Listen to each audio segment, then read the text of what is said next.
Hello everyone, as I have promised कि every day जो है मैं आपको हिस्ट्री, ज्योग्राफी और सिविक्स भी हम करेंगे।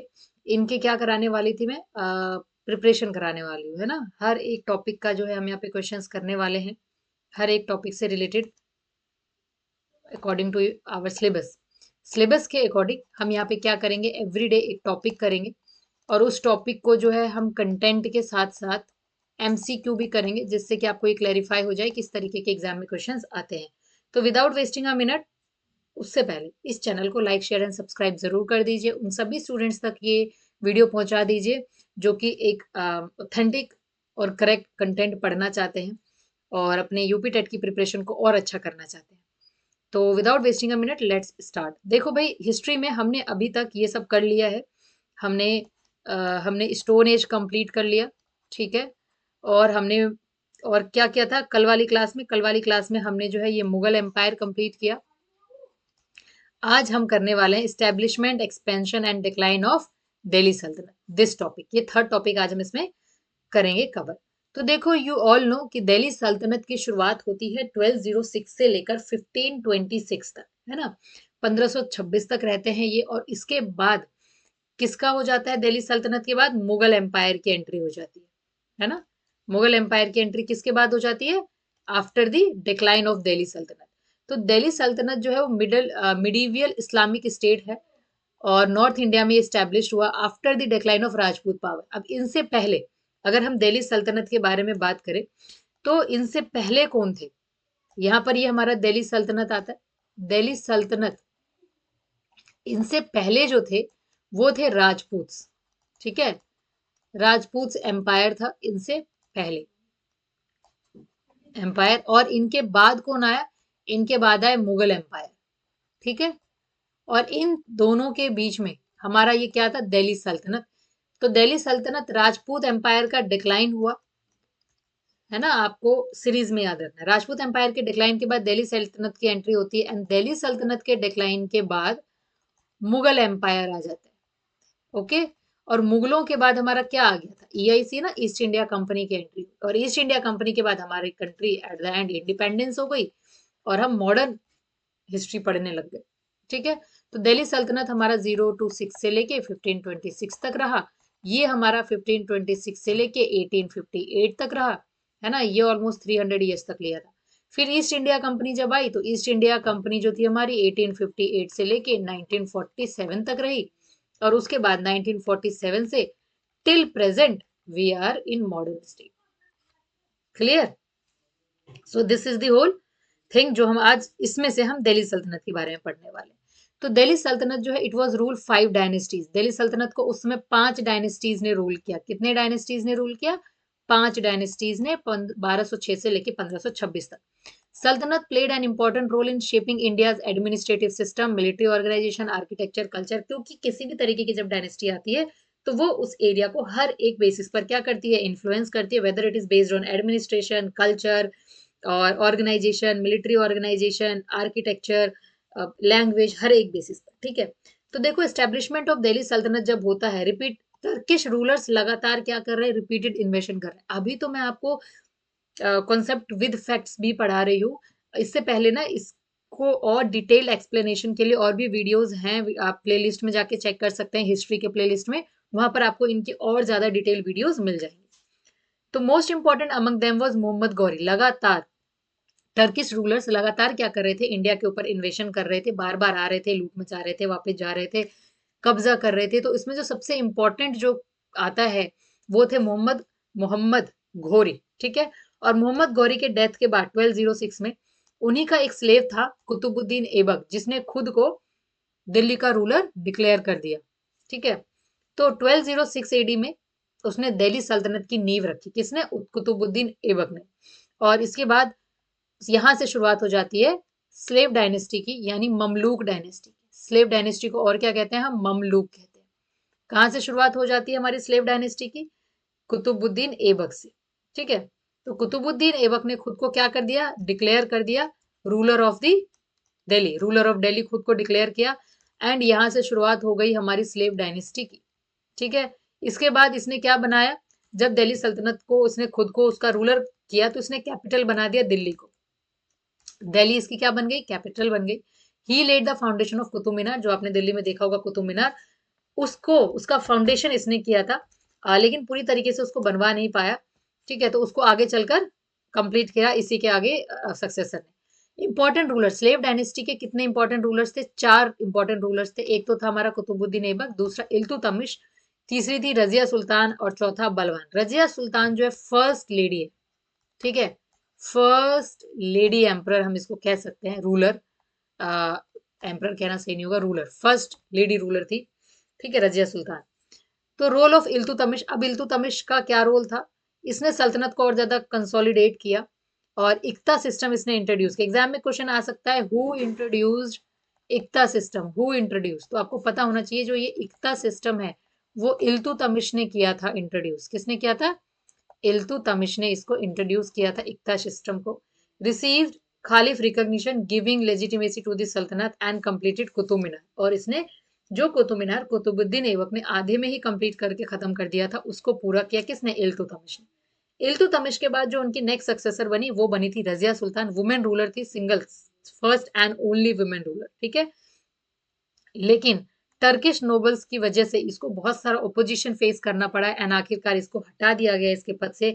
और बलवान जो थे दूसरे हमारे क्या बन गए, रूलर बन गए दिल्ली के। जब वो रूलर बने दिल्ली के तो उन्होंने मोनार्की को और स्ट्रॉन्ग किया और डिवाइन किंगशिप थ्योरी उन्होंने दी। कौन सी, आपके एग्जाम में क्वेश्चन आ जाएगा, डिवाइन किंगशिप थ्योरी किसने दी, divine kingship, divine kingship theory किसने दी, डिवाइन किंगशिप, तो वो दिए थे हमारे बलवान ने, ठीक है।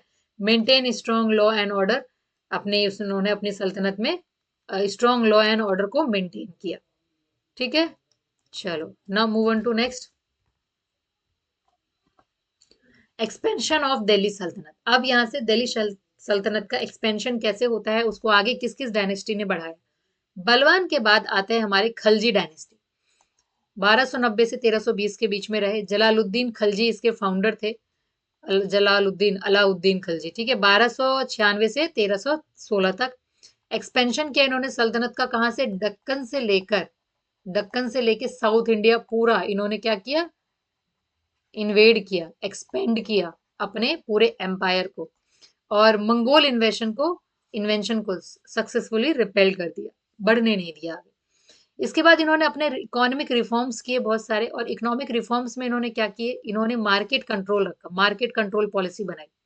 अंडरस्टूड, क्या बनाया इन्होंने, मार्केट कंट्रोल पॉलिसी बनाई। प्राइजेस फिक्स रखे, स्ट्रिक्ट पनिशमेंट दिया, किस चीज को, करप्शन को। अगर आप करप्शन करोगे तो आपको इसके बेसिस पर स्ट्रिक्ट पनिशमेंट मिलेगी। और army bye paying soldiers in cash, cash में सोल्जर्स को पेमेंट देते थे जिससे आर्मी भी इनकी बहुत ज्यादा स्ट्रांग हुई। यानी खलजी डायनेस्टी के दौरान हम कह सकते हैं कि दिल्ली सल्तनत ने काफी ज्यादा एक्सपेंड किया और काफी ज्यादा ये पावरफुल भी बनी रही।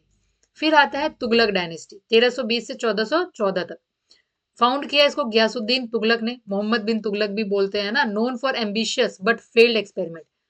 जो ये मोहम्मद बिन तुगलक थे वो बहुत एम्बिशियस थे, वो बहुत सारे तरीके के चेंजेस करना चाहते थे, और इसी चेंजेस के चक्कर में उन्होंने जितने एक्सपेरिमेंट किए उसमें एवरी एक्सपेरिमेंट में वो क्या हो गए, फेल हो गए। पहला काम उन्होंने ट्रांसफर कर दिया कैपिटल का दिल्ली से दौलताबाद, दिल्ली से कहाँ बना दिया कैपिटल, दौलताबाद। टोकन करेंसी उन्होंने निकाली जो कि कॉपर के कॉइन्स हुआ करते थे। टैक्सेशन इन दोआब, दोआब में उन्होंने टैक्सेशन लगा दिया। ये सारी चीजें आपको याद रखनी है, इन्हीं से एमसीक्यूज में क्वेश्चंस बनते हैं। हिज फेलियर वीकेंड दी सल्तनत, और जो उसका ये फेलियर था कि सारे एक्सपेरिमेंट, टोकन करेंसी का भी फेल हो गया, टैक्सेशन भी फेल हो गया, ट्रांसफर जो उसने सबसे ज्यादा दिक्कत हुई दिल्ली को दौलताबाद में शिफ्ट करने की, उसमें वो फेल हो गया, जिसकी वजह से पूरा एम्पायर ही क्या हो गया इसका, फेल हो गया, ठीक है। नेक्स्ट फिरोज शाह तुगलक अगले इसके सक्सेसर बनते हैं। इन्होंने वेलफेयर मेजर्स लाए। अब इन्होंने इतना ज्यादा वेलफेयर पे इन्होंने ध्यान दे दिया, इतना ज्यादा कि इनकी आर्मी ही वीक हो गई, ठीक है, army become become weak, army ही वीक पड़ गई। क्यों, क्योंकि इनका ज्यादातर ध्यान किस पे था, वेलफेयर के ऊपर। इन्होंने कैनल्स बनवाए, हॉस्पिटल्स बनवाए, गार्डन्स बनवाए, टैक्सेस रिड्यूस किया, इन सब करने के चक्कर में पूरी की पूरी मिलिट्री सिस्टम जो थी इनकी ये वीक हो गई, ठीक है। फिर आ जाता है एडमिनिस्ट्रेशन ऑफ दिल्ली सल्तनत। तो अब एडमिनिस्ट्रेशन कैसा था दिल्ली सल्तनत का, तो देखिए sultan was the supreme authority, sultan supreme authority हुआ करते थे।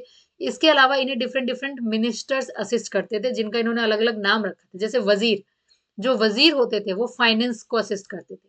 दीवाने अर्स मिलिट्री को देखते थे। दीवाने रिसालत रिलीजियस अफेयर्स के ऊपर ध्यान देते थे। फिर आता है हमारा इक्ता सिस्टम। इक्ता इक्ता सिस्टम किसने इंट्रोड्यूस किया था? अभी अभी हमने पढ़ा, इसको इल्तुतमिश ने किया है ना। तो land was given to the nobles in return for military service. Iqta में क्या होता था? लैंड दिया जाता था नोबल्स को, उसके बदले में वो उनको क्या प्रोवाइड करेंगे? मिलिट्री सर्विस प्रोवाइड करेंगे। Revenue collected was use to maintain soldiers, और रिवेन्यू इसलिए कलेक्ट किया जाता था ताकि आर्मी को और स्ट्रॉन्ग किया जाए, मिलिट्री सोल्जर्स उनको और स्ट्रॉन्ग किया जाए। मिलिट्री सिस्टम में स्ट्रॉन्ग कैवलरीज थी, cavalries. Branding of horses, Alauddin Khilji ने इसकी जो है शुरुआत की थी, हॉर्सेस वगैरह की ब्रांडिंग करना, हॉर्सेस लेके आना, ठीक है ना। कल्चर एंड आर्किटेक्चर कैसा था? तो इंडो इस्लामिक आर्किटेक्चर का इस्तेमाल करते थे, जैसे कि मुगल्स ने किया है ना। मुगल जिस तरीके का इस्तेमाल करते थे, सिमिलर टू मुगल्स ही है ये, ठीक है। या फिर हम ये कह सकते हैं मुगलों ने इनका, दिल्ली सल्तनत वालों की जो है कॉपी की है। तो आर्क, डोम्स, माइनरेट्स ये सब बनाते थे। फेमस मॉन्यूमेंट इनके कुतुब मीनार, अलाई दरवाजा और तुगलकाबाद फोर्ट है। डिक्लाइन, अब डिक्लाइन होने का क्या मेजर कारण क्या था? सबसे पहली चीज, हर बार डिक्लाइन होने का सबसे बड़ा कारण यही होता है कि उसका रूलर ही वीक हो। अगर लीडर ही वीक हो, यानी कि स्टूडेंट के फेल होने का कारण एक तरीके से टीचर्स भी हो सकते हैं, गाइडेंस भी हो सकती है। अगर गाइडेंस प्रॉपर नहीं मिल रही है और तो स्टूडेंट्स फेल ही होंगे। लेकिन अगर कई बार ऐसा भी होता है गाइडेंस प्रॉपर मिल रही है लेकिन स्टूडेंट उसको फॉलो नहीं कर रहे, तो स्टूडेंट्स फेल होते हैं बेसिकली। बट हियर रूलर अगर वीक है तो पूरा का पूरा किंगडम क्या हो जाएगा? वो डेफिनेटली डिक्लाइन की तरफ चलता जाएगा। तो वीक सक्सेसर थे।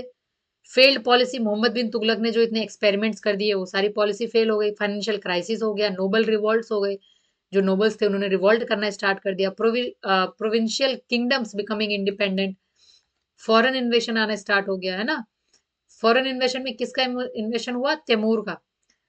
तैमूर ने दिल्ली को पूरी तरीके से डिस्ट्रॉय कर दिया और बुरी तरह से, बहुत अच्छे तरह से हम कह सकते हैं कि सल्तनत को वीक करके रख दिया।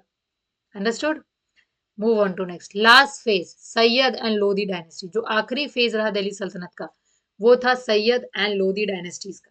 सैयद डायनेस्टी आए, वीक रूलर्स थे इसके भी, इन्होंने भी सिर्फ लिमिटेड एरियाज को कंट्रोल कर पाए। लोधी डायनेस्टी आई जिसको बहलोल लोधी ने जो है फाउंड किया था। फिर सिकंदर लोधी इसी का आगे सक्सेसर आता है, इसने कोशिश की एडमिनिस्ट्रेशन को इम्प्रूव करने के लिए, एग्रीकल्चर को इंकरेज करने की। फिर इसके आगे आते हैं इब्राहिम लोधी, ऑटोक्रेटिक रूलर थे, और बाबर ने इनको फर्स्ट बैटल ऑफ पानीपत जो कि 1526 में हुआ उसमें बाबर ने लोधी को हरा दिया था, और उसके बाद से मुगल एम्पायर की शुरुआत हो गई थी, right. And end of Delhi सल्तनत 1526 में दिल्ली सल्तनत का एंड हो जाता है एंड मुगल एम्पायर की शुरुआत हो जाती है। तो यहाँ तक हमने पढ़ा कि कैसे इनका एस्टेब्लिशमेंट स्टार्ट हुआ, कौन कौन से डायनेस्टीज ने वर्क किया, क्या क्या अपने समय में इन्होंने बनवाया, आगे चलकर इनका डिक्लाइन कैसे हुआ, डिक्लाइन के बाद मुगलों की एंट्री हो गई। वेरी इंपॉर्टेंट टॉपिक्स है इसके अंदर, जैसे कि दिल्ली सल्तनत की शुरुआत होती है 1206 एडी में। फर्स्ट रूलर थे Qutubuddin Aibak. Most powerful ruler रहे Alauddin Khilji. Token currency start किया था मोहम्मद बिन तुगलक ने। फर्स्ट वुमेन रूलर रही रजिया सुल्तान। एंडेड हो गया ये एम्पायर 1526 एडी में, और 5 डायनेस्टीज ने इस पूरे दिल्ली सल्तनत को रूल किया है ना। 5 डायनेस्टीज में हुआ ये। तो यहाँ पर ये हमारा जो कंटेंट है इस टॉपिक का हो जाता है कंप्लीट। अब हम इससे रिलेटेड कुछ एमसीक्यूज कर लेते हैं जो एग्जाम में हर बार पूछे जाते हैं। चलो देखो, the Delhi sultanate was established in, अभी हम बार बार चीख चीख के पढ़ रहे थे ना, कब किस में एस्टेब्लिश हुआ? 1192 एडी, 1206, 1210 या 1220? तो that is 1206 AD. Who was the founder of Delhi Sultanate? Delhi सल्तनत का फाउंडर कौन था? मोहम्मद घोरी, इल्तुतमिश, कुतुबुद्दीन ऐबक या बलबान? किसने किया फाउंड? कुतुबुद्दीन ऐबक ने। कौन था ये कुतुबुद्दीन ऐबक? मोहम्मद घोरी का कौन था? स्लेव था, है ना। इसने खुद को क्या बोल दिया? रूलर ऑफ दिल्ली, ठीक है। और क्या किया था इसने? दिल्ली को अपना कैपिटल बना लिया था, ठीक है। तो इसीलिए इसको फाउंडर भी बोलते हैं दिल्ली सल्तनत का। The first dynasty of Delhi सल्तनत इज ऑल्सो नोन एज, जो पहला डायनेस्टी रहा दिल्ली सल्तनत का उसको और क्या कहते हैं? Khalji dynasty, Tughlaq dynasty, Lodhi dynasty या फिर स्लेव डायनेस्टी। स्लेव को ममलूक भी कहा जाता है, बताइए, बताओ। तो वेरी इजी, स्लेव डायनेस्टी, ठीक है। Who among the following was the first women ruler in Delhi sultanate? कौन थे इनमें से पहली women ruler? Razia Sultan. Which sultan completed the construction of Qutub Minar? देखो यहाँ पर क्या रखा है, कंप्लीटेड दी।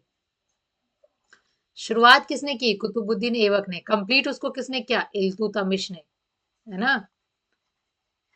कंप्लीटेड कुतुब मीनार किसने? इल्तुतमिश ने। The group of powerful Turkish nobles during the slave dynasty was known as? जो group of powerful Turkish nobles थे, टर्किश नोबल स्लेव डायनेस्टी के दौरान, उसको क्या कहा जाता था? उलेमा या फिर चहलगनी, अमीर्स या मनसबदार्स? बताओ comment below.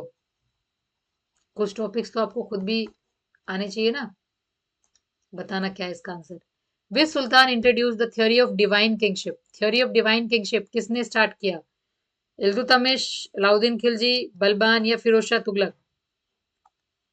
Theory of divine kingship बताइए, any idea? Theory of divine kingship,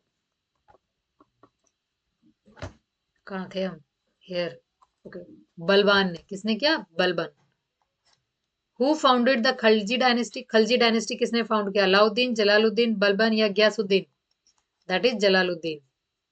market control policy was introduced by? किसने इंट्रोड्यूस किया था मार्केट कंट्रोल? फिरोज शाह तुगलक, मोहम्मद बिन तुगलक, अलाउद्दीन खिलजी या सिकंदर लोदी? बताइए कमेंट बिलो। अभी अभी हमने पढ़ा है ये, है ना, एटलीस्ट पता तो चले कि आप कितने ध्यान से पढ़ रहे हो। The main aim of Alauddin Khilji's market reform was to? क्या था मेन एम? अलाउद्दीन खिलजी ने मार्केट में जो रिफॉर्म किया उसका मेन एम क्या था? ट्रेड इंक्रीज करना, फार्मर्स को हेल्प करना, या फिर लार्ज स्टैंडिंग आर्मी मेंटेन करना, या फिर एक्सपोर्ट्स को प्रमोट करना? अलाउद्दीन खिलजी का मार्केट रिफॉर्म करने के पीछे मेन एम क्या था? Maintain a large standing army, है ना। विच सुल्तान सक्सेसफुली रिपेल्ड मंगोल इन्वेशन? कौन सा था जिसने मंगोल इन्वेशन को पूरी तरीके से बंद कर दिया, मतलब मंगोलों को आने ही नहीं दिया? कौन था ऐसा सुल्तान जिसने रोक दिया था मंगोल इन्वेशन को? बताइए। खलजी डायनेस्टी, है ना, अलाउद्दीन खिलजी या फिर जलालुद्दीन खिलजी? टेल मी, बताओ भाई। That is Alauddin Khilji. The capital of Delhi sultanate was shifted to Daulatabad by? किसने दौलताबाद में कर दिया? मोहम्मद खिलजी, फिरोज शाह तुगलक, मोहम्मद बिन तुगलक या Ghiyasuddin? Mohammad bin Tughlaq. Token currency experiment was introduce by? Token currency किसने इंट्रोड्यूस किया? अलाउद्दीन खिलजी, मोहम्मद बिन तुगलक, सिकंदर लोदी या फिरोज शाह तुगलक? टोकन करेंसी जो कि कॉपर के कॉइन्स थे, है ना, किसने किया है इसे? कॉपर कॉइन्स, फिरोज शाह तुगलक ने या मोहम्मद बिन तुगलक ने? उन्होंने एक्सपेरिमेंट्स बहुत किए थे ना, ये सोच के कि डायनेस्टी बहुत बढ़िया हो जाएगी और मतलब सल्तनत बहुत सही हो जाएगा, हम और अच्छा कर लेंगे, है ना, लेकिन वो क्या हुआ? फेल हो गया। तो क्या है इसका आंसर? मोहम्मद बिन तुगलक। सारे एक्सपेरिमेंट उनके क्या हो गए थे? फेल हो गए थे।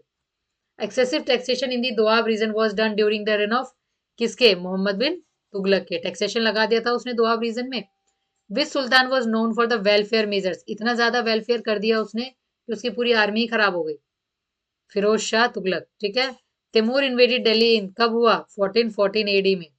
The invasion of Timur mainly resulted in? क्या हुआ? एक्सपेंशन हुआ दिल्ली सल्तनत का तैमूर के आने से, स्ट्रेंथन हुई सेंट्रल अथॉरिटी, सीवर वीकनिंग हो गई दिल्ली सल्तनत की, या फिर मुगल रूल का एस्टेब्लिशमेंट हुआ? देखो, तैमूर जब आया तो उसने दिल्ली सल्तनत को बुरी तरह से वीक कर दिया, और इसके बाद मुगल रूल का एस्टेब्लिशमेंट हुआ, है ना। बाबर का युद्ध हुआ, बाबर ने लड़ाई लड़ी। The last dynasty of Delhi sultanate was the? Last dynasty कौन सी थी? सैयद, तुगलक, खलजी या लोधी डायनेस्टी? लोधी को हराया था ना किसने? बाबर ने। तो कौन सी रही होगी? लोधी डायनेस्टी रही होगी, right. Next, who was the last Sultan of Delhi Sultanate? Delhi सल्तनत का लास्ट सुल्तान कौन था? किसको हराया था बाबर ने?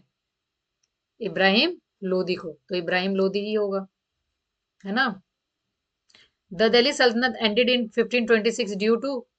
किसकी वजह से?